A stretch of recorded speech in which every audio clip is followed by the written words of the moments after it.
এই যে মেরে ফেলাইতেছে। এখন আপনি বলেন, এই যে সন্তান, আপনি মা হিসাবে এই আওয়াজ আপনি সহ্য করতে পারেন? এটা তো আমারই বুক কাঁপে আওয়াজ শুনলে। সন্তানটার এই বিপদের দিকে কেন ঝুঁকাই দেন? কয় টাকা দিচ্ছেন? 30 লাখ টাকা। 30 লাখ টাকা দিয়ে আপনি কাগজপত্র কইরা আপনি যে প্লেনে করে তোরে পাঠাইতে পারতেন 30 লাখ টাকা দিয়া। 30 লাখ লাগে না, আপনি কাগজপত্র 18 লাখ টাকা দিয়া, 15-20 লাখ টাকা দিয়া সঠিক পন্থায় কাগজ কইরা প্লেন দিয়া ডাইরেক্ট ইতালি পাঠানো যায়। তো এই 30 লাখ টাকা আপনারা কেন এই রাস্তায় দেন? এই যে আপনাদের সন্তানরা আপনারা এই 30 লাখ করে পাঠায়া আজকে অধিকাংশ সন্তানরা সব লিবিয়াতে মাফিয়াদের কাছে আটকানো, এখন মুক্তিপণের জন্য আপনাদেরকে পিঠে ভিডিও কল দিব, ভিডিও কল দিয়া এই যে এই যে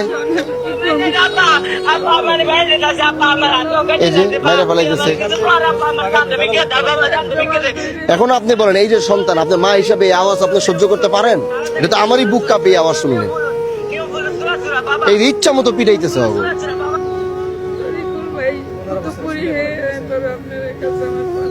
এখন এই যে দালাল তো টাকা নিয়ে পাস, আমি কই পাবো কোন? মানে আপনি আমার রাস্তাটা দেন যে কিভাবে ওরা টাকা পয়সা নিয়ে সব পালাই গেছে, একটা দালালও আপনি খুঁজে পাইবেন না। মানে কেমনে আমার রাস্তা দেন, আমি ওই রাস্তা দিয়ে আপনার সহযোগিতা করবো, কেমনে পাওয়া যাবো কন? মানে কেমনে করবো কন? যেভাবে করবেন আমি ওইভাবে করবো।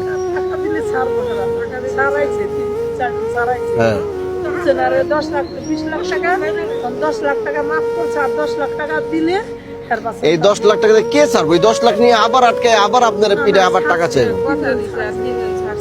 ভাই, যারা এই কাজ করে এরা কি কোনো সময় আপনার মনে হয় যে আপনি যখন 10 লাখ টাকা দিতে পারছেন মনে করবে, তখন সে আবার আরো 5 লাখ টাকা আবদার করবে?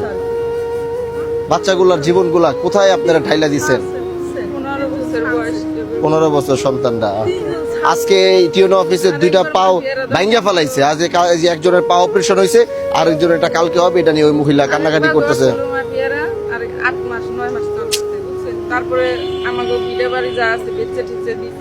এগুলা আপনারা কেন এই রিস্ক গুলা নেন আমি জানি না। এখন আমি কি করতে পারি বলেন? আমি কি করবো? আমার হাতে কি করার আছে? সাহায্য কিভাবে করবো বলেন? আপনি 6,000 টাকা করে চাই আপনি এটা কালেকশন করতে পারবেন? পারবেন? এই 10 লাখ টাকা হাত পাইতে পাইতে 10 লাখ টাকা আপনি কয় মাসে কালেক্ট করবেন? 1 লাখ টাকা দিয়েছি, 10 এর মধ্যে 1 লাখ। একজন 1 লাখ কয় দিনে কালেক্ট করবেন আপনি বলেন? আমার যদি এখন নিজের পকেটে টাকা থাকতো আমি এখনই করতাম যে নেন 10 লাখ টাকা, যা তাড়াতাড়ি আনান। তারপরেও আইসে দেখি, চেষ্টা করেন, বলেন যদি কোনো দয়াবান লোক থাকে, যদি এরকম কোনো মানুষ থাকে যে সে বলবে যে ঠিক আছে আমি এই টাকাটা দিয়ে আমি ছাড়াই আনার, এবং যদি কেউ আমার কাছে থাকে যে বলবে যে ঠিক আছে আমি এই ছেলেটা যেহেতু আটকে গেছে, মা কান্নাকাটি করতেছে, আমি এই কয় লাখ টাকা দিলাম ওরা ছাড়া, এরকম যদি কোনো ব্যক্তিবান লোক থাকে, কেউ যদি আমার সাথে বলে বা যোগাযোগ করে, তারপর আমি চেষ্টা করব সন্তানটাকে যেভাবে ছাড়াই আনতে। বাট এই ভুলগুলো আল্লাহর হস্তে। হ্যাঁ, কোনে ঠিক আছে, আমি চেষ্টা করব, আপনি চেষ্টা করবেন। দালালে পালে এটা ধরাইতে পারতেন, বা এই সংযোগ এটার সাথে যেভাবে সংযোগ আছে, সংযোগটা যদি আমরা ধরাইতে পারতেন, ওরা আটকে মুটকে যদি কিছু করতে পারতাম। এরকম কেউ আছে? কার কাছে টাকা দিচ্ছেন? দালাল